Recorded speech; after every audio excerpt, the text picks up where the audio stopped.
There's that game out there though. That's the Super Columbine. There is, but there's a huge. I mean, it's a tiny game, and there was a huge outcry against it. Right, like it was. We played it, and some of my students could make it through, or they were trying. But it kind of was like a test of someone's gut. Yeah, like how far can you go? Because you are absolutely shooting people, and you are recommitting these crimes. You know.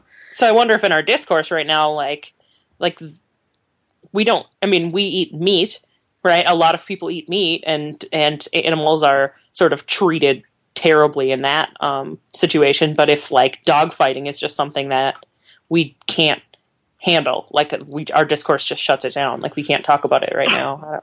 Right. So what's the difference between a cow and a dog? That's or a very good and a question. dog, or chickens and dogs, right? We chop their heads off all the time. Right. We chop their heads off.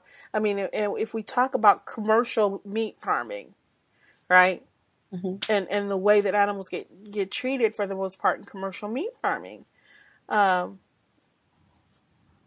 I'm not even talking about, just like chopping their heads off to kill them or killing them for food, because that's another thing. I mean, in my mind, that's a different thing. There's a huge difference between, killing animals for food and raising animals in commercial situations where they are treated horribly while they're being, while they're alive.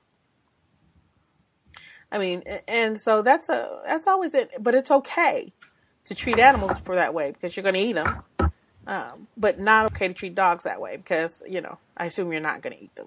They hold a different place in our culture. In our culture, yeah, I was going to say in our culture. And that's very specific, in our culture, right? And in other cultures where they eat dogs and keep cows for pets.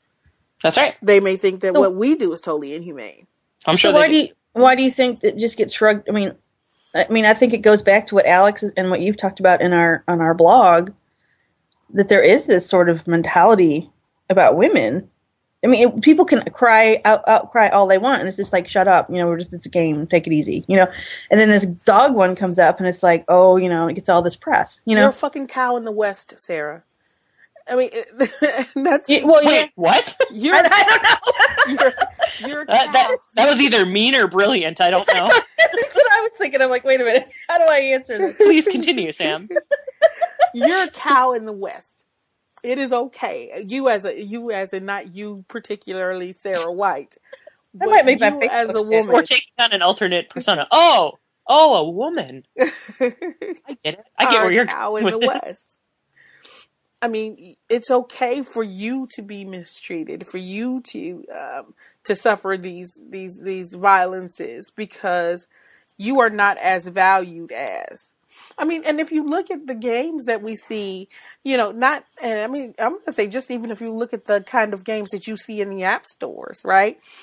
I mean, these are the same kinds of games where you see the representations of women that you see in regular console games.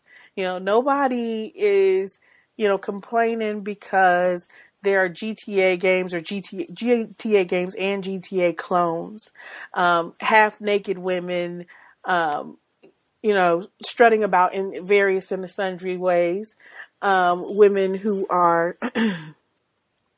stereotyped or characterized as being good for one purpose or stupid or slutty or whatever you want to call it. And nobody calls for those to be taken away in the same way that nobody calls for the end of, well, I won't say nobody, but the same folks are not calling for the end of commercial farming.